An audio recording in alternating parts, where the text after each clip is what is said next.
Desde hoy y hasta el miércoles, estos son los imprescindibles para sobrevivir al calor. Echarse protección solar y no salir a las horas que hace mucho sol. Que hoy el abanico no se puede tener otra cosa. O sea, no. Ropa clara, de algodón. Aire acondicionado. Ventilador, aire acondicionado, agua fresca y helado. Un buen refugio es la playa, aunque como en esta de Murcia hayan superado los 30 grados. Y con el agua fresquita se está muy bien aquí en la playa. En la costa o en el interior, lo importante es el agua. Me gusta la piscina, la playa, sobre todo saltar las olas. Con casi 40 grados en Toledo o en Zaragoza, muchos prefieren evitar las calles. Por el día pues estás en casa y luego sales a hacer la noche nocturna. Y si hay que salir, tomarnos algo fresquito para poder estar un poquito más a gusto con este calor. Neverita, agua máximo y ya está. Si nos iremos para casa, nos cerraremos en casa, persianas abajo. Una buena fórmula para que el calor del día no nos abrase también la noche en casa.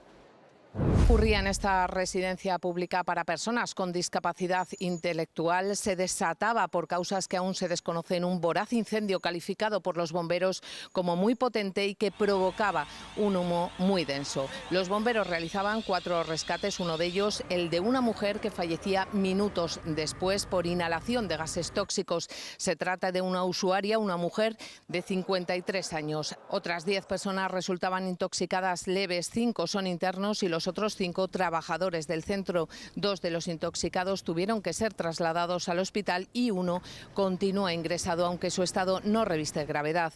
El resto de los internos, un total de 74, han sido realojados en otras 3 residencias públicas de la zona. El Ayuntamiento de Torrelodones ha decretado 3 días de luto oficial.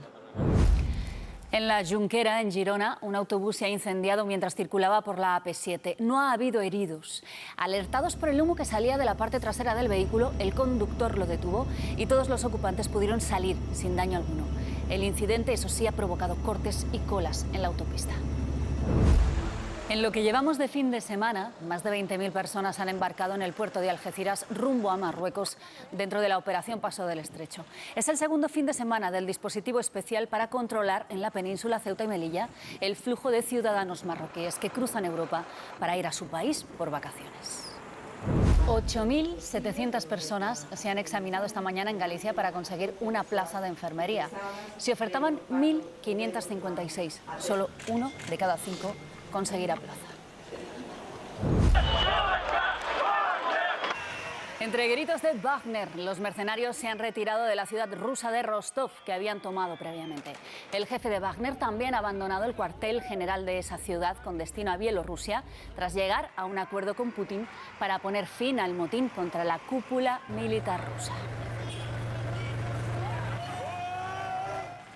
La rebelión militar encabezada por Prigozhin acabó después de la mediación del presidente bielorruso, de Lukashenko. Hoy se han levantado la mayoría de restricciones en Moscú y en Rostov, en la localidad tomada por los paramilitares. Lara Prieto.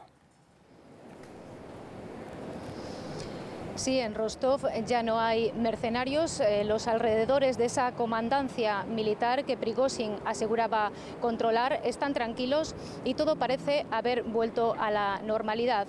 Tranquilidad también aquí en Moscú, aunque de momento se mantiene esa alerta antiterrorista. Las columnas de Wagner que venían hacia la capital se han dado la vuelta y ya están o en sus cuarteles o de camino. Ha sido gracias a ese acuerdo entre el Kremlin y Prigozhin, con mediación de Lukashenko. El jefe de Wagner acepta irse a Bielorrusia y aquí se retiran los cargos penales en su contra por rebelión armada. No sabemos exactamente dónde está Prigozhin en estos momentos, si ya está en Minsk o si sigue todavía en territorio ruso. El portavoz del Kremlin, Dmitry Peskov, ayer a última hora explicaba que tampoco se iba a perseguir a otros miembros de Wagner que hubieran participado en esa rebelión armada porque había que tener en cuenta, dijo, sus méritos en el frente. A los que no han participado les van a ofrecer un contrato con el Ministerio de Defensa. Las máquinas excavadoras tapan las zanjas que ayer mismo abrieron para frenar el avance del grupo Wagner hacia Moscú. Los carteles de la milicia han desaparecido de las calles en cuestión de horas. Cuando estaban a apenas 200 kilómetros de la capital, llegó el acuerdo con Putin. En la negociación medió el presidente de Bielorrusia, país que acogerá al jefe de Wagner. Es uno de los puntos acordados. El portavoz del Kremlin ha adelantado que no se presentarán cargos penales contra ningún mercenario y que se integrará en el ejército a los que no participaron directamente en la rebelión. También se ha retirado la orden de detención contra el propio Prigozhin, que ayer era aclamado por los vecinos de Rostov cuando abandonaba la ciudad. Entre las últimas reacciones, la del empresario opositor ruso Jodorkovsky, que ha lamentado el fracaso de los mercenarios y asegura que habrá más sublevaciones como la de ayer, ahora que el régimen, dice, se ha debilitado. Tras la retirada de los Wagner, se han levantado la mayoría de restricciones a la circulación y de controles de seguridad en los principales accesos de Moscú, Rostov y de otras regiones rusas. Parece que Ucrania está aprovechando la inestabilidad política y militar provocada por la rebelión de los Wagner para intensificar su ofensiva. Sus generales aseguran que sus tropas progresan en el frente sur, en Zaporilla, pero sobre todo en el frente este, en la provincia de Donetsk, en torno a Bakhmut y en el eje Orijovo-Vasilivka, entre otras direcciones. La inteligencia británica asegura en su último informe que los progresos ucranianos están siendo graduales pero muy sólidos, porque las tropas de Kiev han aprendido de los errores cometidos en estas últimas 2 semanas de ofensiva. Mientras tanto, aumentan a 5 los muertos. En el último ataque ruso con drones Shahid sobre Kiev, los equipos de rescate han encontrado otros 2 cadáveres bajo los escombros de los edificios civiles alcanzados, pero no se descarta que pudiera haber más. Nueva Democracia necesita un 38,5% de los votos para hacerse con esa mayoría absoluta y según las últimas encuestas obtendrá entre el 38 y el 42%. Si a esto añadimos que el sistema electoral que se va a aplicar da un bonus de 50 escaños al partido más votado, es bastante probable, si se cumplen estas predicciones, que el partido de Mitsotakis se haga con esa mayoría absoluta. Muy lejos quedaría, también según estas encuestas, el segundo partido, la Syriza de Alexis Tsipras, con entre el 18 y el 20% de los votos. En total se espera que entren en el Parlamento griego entre 7 y 9 partidos. Los colegios electorales como este permanecerán abiertos hasta las 6 de la tarde. Recordemos que el voto en Grecia es obligatorio. Estabilidad es el concepto que más hemos escuchado hoy en este colegio de Kifisia, uno de los barrios más ricos de Atenas. Lo ha mencionado el favorito, el conservador Kyriakos Mitsotakis, y lo repetían sus votantes. Ha puesto al país en el buen camino, nos dice esta mujer. En esta campaña, entre otras cosas, Nueva Democracia ha prometido el aumento de los salarios y las pensiones y reformar el sistema de salud.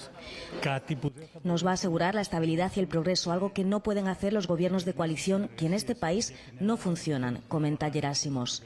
Por eso la mayoría defiende el sistema proporcional reforzado, que da hasta un plus de 50 escaños al partido más votado y hace que los griegos opten por las grandes formaciones, aunque se presentan 30.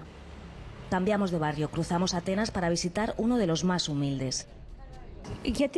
Voy a votar a Syriza porque no ha ido nada bien en los últimos 4 años, ni la sanidad, ni la educación, dice esta mujer.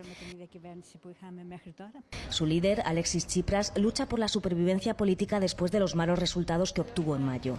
La izquierda de Syriza, que gobernó de 2015 a 2019, promete ampliar el estado del bienestar. Además, hay que tener en cuenta a los indecisos, aproximadamente 2 de cada 10, la abstención, que fue del 40% en las elecciones de mayo, y esta vez no he votado a ningún partido. Los que, como Eli, aunque el voto sea obligatorio, lo hacen en blanco. Hay 22 candidatos, pero 3 de los principales no están en las papeletas. El Tribunal Supremo Electoral anuló las candidaturas de la indígena Telma Cabrera, del outsider de derechas Roberto Arzú y del populista antisistema Carlos Pineda, que lideraba las encuestas.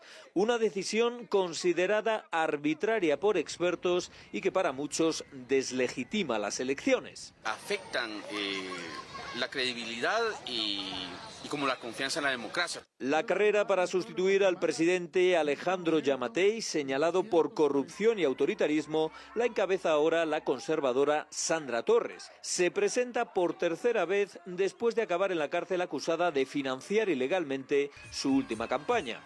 Le sigue en las encuestas el exdiplomático de derechas Edmundo Mulet. Es el que más ha criticado el autoritarismo de Giammattei y a punto ha estado de costarle su candidatura. En tercer lugar, Zuri Ríos es hija del dictador Efraín Ríos Montt, acusado de genocidio, y ha logrado el aval para competir a pesar de que la Constitución guatemalteca veta a los familiares de golpistas como su padre. Ninguno de los tres parece que vaya a superar el 50% de los votos este domingo, así que con toda probabilidad habrá una segunda vuelta a finales de agosto.